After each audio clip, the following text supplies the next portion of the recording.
Hi, welcome to the physics side. This is Neha Dashura. Hello everyone. आज के video में हम लोग डिस्कस करेंगे कि किसी भी फिजिकल क्वांटिटी के डायमेंशंस जब हमको फाइंड करने हैं तो उसका प्रिलिमिनरी स्टेप क्या है या डायमेंशन होता क्या है। सो ये एक इंट्रोडक्टरी पार्ट है, ये पार्ट फर्स्ट है। इसके आगे भी हम अगले पार्ट्स लेके आएंगे, उसमें और डायमेंशंस के बारे में डिस्कस करेंगे।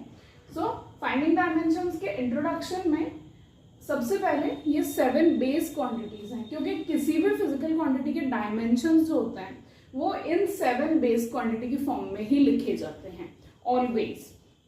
कोई भी फिजिकल क्वांटिटी है तो वो इन्हीं 7 में से किन्हीं फिजिकल क्वांटिटीज के कॉम्बिनेशन से बनती है, और इसलिए डायमेंशंस भी या उसकी यूनिट भी इन्हीं के कॉम्बिनेशन से बनती है। सो इसलिए डायमेंशन जो है वो 7 बेस या फंडामेंटल क्वांटिटीज से डिसाइड होते हैं। ये क्वांटिटीज हैं length, mass, time, temperature, amount of substance जिसको मोल में मेजर किया जाता है, electric current and luminous intensity या इंटेंसिटी ऑफ लाइट जिसको कैंडला, जिसकी यूनिट कैंडला होती है, इसलिए मैंने सीडी से रिप्रेजेंट किया है। सो डायमेंशंस हमेशा इन्हीं के फॉर्म में लिखे जाते हैं। जैसे कि लेंथ के लिए आप L यूज कर सकते हैं, मास के लिए M यूज कर सकते हैं, टाइम के लिए कैपिटल T यूज करते हैं,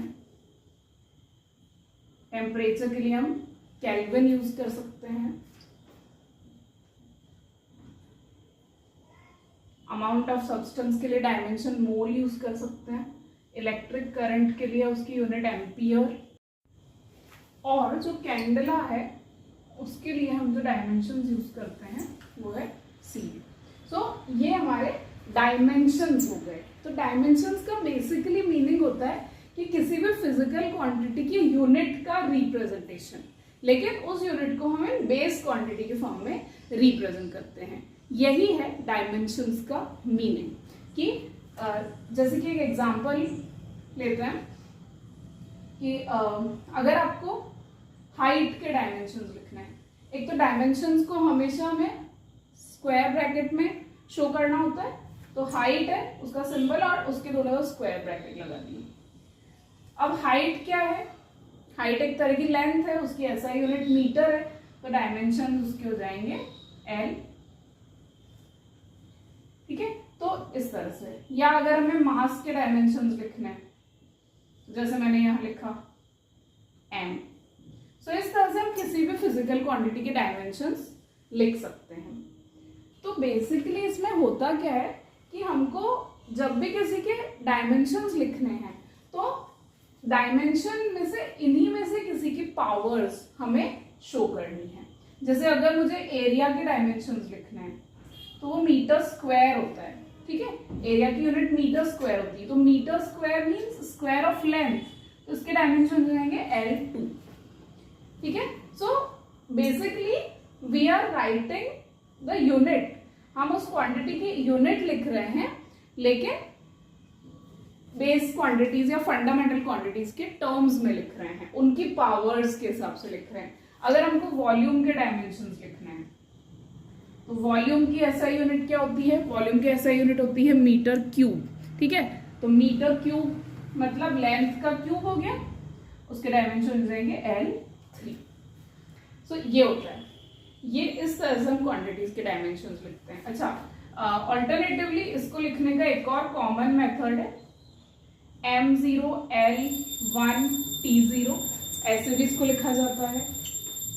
इसी तरह से M1 L0 T0, तो दोनों सेम है, कोई फर्क नहीं है दोनों में।